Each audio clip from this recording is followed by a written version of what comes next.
When your partner shuts down emotionally, 10 proven ways to get them to open up.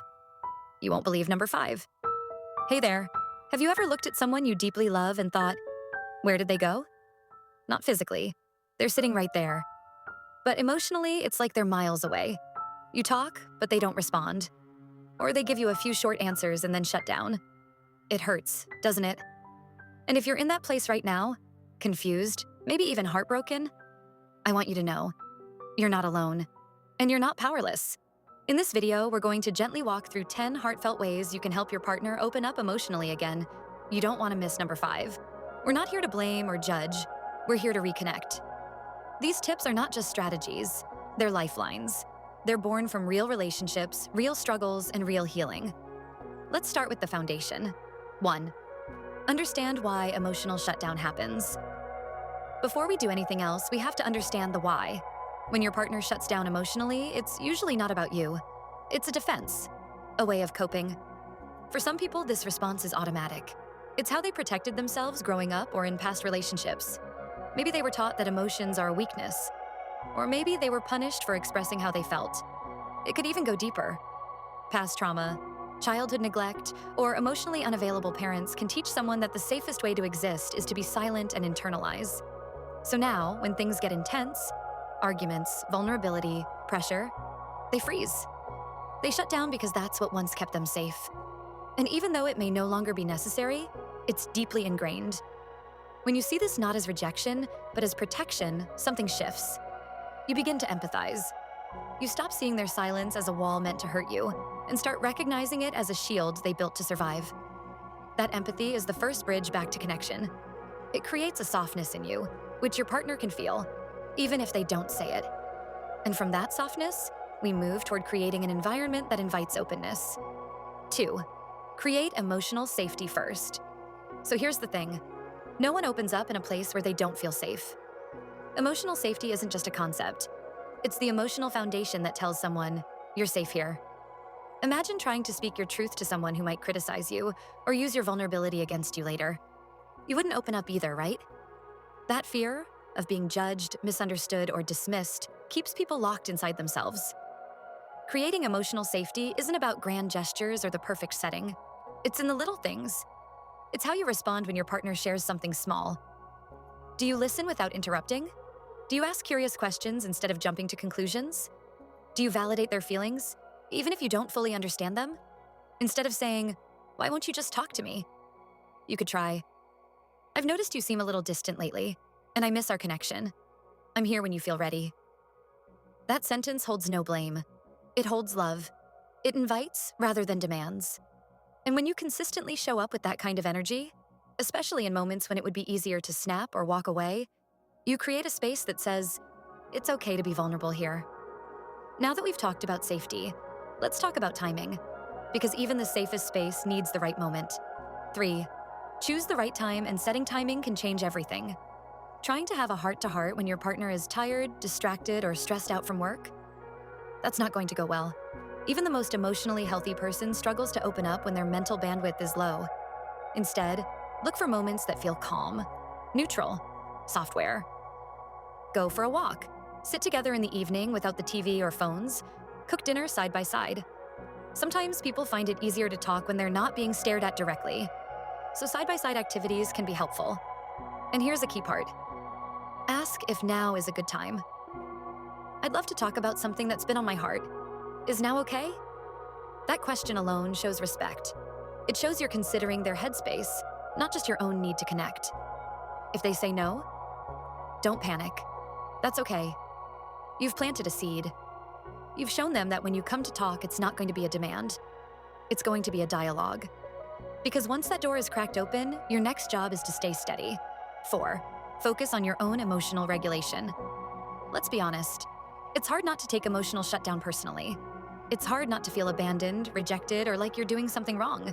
But if you respond with frustration, tears, or accusations, you reinforce their fear that emotional connection leads to drama. And then they'll pull away more. This is where your emotional self-regulation becomes essential. You have to calm in the storm. That doesn't mean you suppress your feelings. It means you process them in a healthy way. Take a walk, write in a journal, talk to a therapist or a trusted friend. Learn to recognize when your own nervous system is flooded. That awareness helps you respond rather than react. When your partner sees that you can stay steady, even when they can't, they begin to trust you with their vulnerability. You become the safe harbor they can come to, not the storm they fear.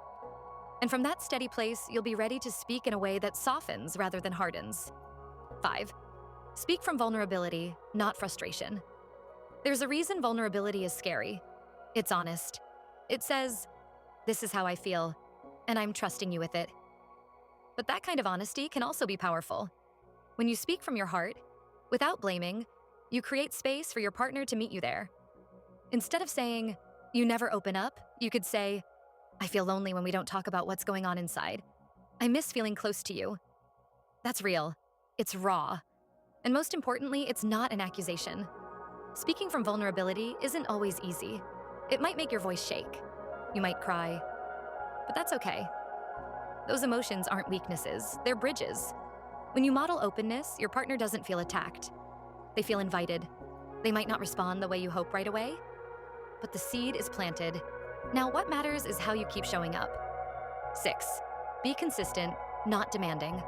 Rebuilding emotional openness isn't a one-and-done event. It's a process, and consistency is everything. Imagine your partner as someone who's been walking through a dark forest for years. You're not going to light up the whole forest in one day, but you can light one small lantern and carry it with you every day. Every gentle check-in, every respectful question, every moment you choose patience over pressure. That's a lantern. If you show up once and expect a breakthrough, you're setting both of you up for disappointment.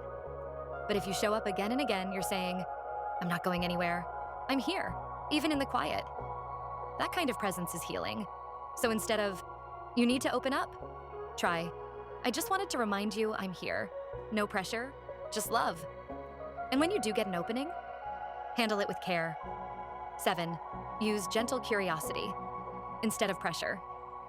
Curiosity is one of the most underrated tools in emotional intimacy, but it's got to be the right kind of curiosity. Not the interrogation-style questioning, not the desperate fishing for answers. True curiosity is gentle. It's quiet. It's patient. Instead of, "What's wrong with you lately?" try, "I noticed you've been a bit more reserved. What's been going on inside for you?" This kind of question does two things. It acknowledges the behavior without labeling it, and it invites, not demands, a response. If they don't answer, that's okay. Your question still told them, "I see you. I care. I want to understand you." And when they do answer, even a little, stay with them. Don't interrupt. Don't fix. Just stay curious. Because what you do with those answers matters deeply. 8. Encourage, but don't fix. When someone starts to open up, it's like they're handing you a fragile gift. And sometimes our instinct is to jump in and make it better. Offer solutions. Solve the problem. But that's not what they need. Not yet. Often, people shut down because in the past, their feelings weren't heard. They were solved, or minimized, or dismissed. So when your partner shares something real, resist the urge to jump in. Instead, say things like, "Thank you for telling me. That sounds really painful. I'm here with you in this." Those sentences are simple, but they're powerful. They tell your partner, "Your feelings matter. I'm not here to fix you. I'm here to feel with you." And that creates space for even deeper sharing. But sometimes you'll reach a point where outside support is needed. 9. Know when to get help. Sometimes the wound is deeper than what love alone can heal. And that's okay. Therapy is not a last resort. It's a powerful, proactive choice. It shows that you value the relationship enough to bring in support. Maybe your partner struggles with past trauma, depression, or anxiety. Or maybe the patterns between you are too tangled to sort out alone. That's when a therapist, a good one, can help. Bring it up gently. "I've been thinking about how much I care about us. Maybe it would help to talk with someone together. We don't have to go through this alone." It's not a blame. It's a lifeline. And even if they're resistant at first, your willingness to explore that path plants another seed. And when they're ready, it might blossom into something transformative.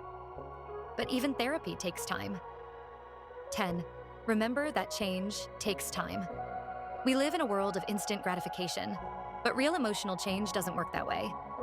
If your partner is learning how to open up, you're helping them rewrite years, maybe decades of emotional programming. That takes time, and compassion, and lots of patience. You might not see big progress every day, But look for the small moments: a longer hug, a meaningful glance, a few more words than usual. Those little things, they're the building blocks of trust. And while you're holding space for them, don't forget to hold space for yourself too. You deserve support. You deserve love. This journey you're on, it's sacred. It's hard, but it's worth it. Closing. If you made it this far, it means your heart is in this. And that's something beautiful. Helping a partner open up emotionally isn't about control. It's about love. Real, patient, courageous love. You don't have to do it perfectly. Just keep showing up. Keep listening. Keep loving. And slowly, something beautiful begins to happen. The walls come down and you meet each other again, heart to heart. If this spoke to you, go ahead and share it with someone else who might need to hear it. And subscribe for more real conversations about love, healing, and connection. You've got this, and you're not alone.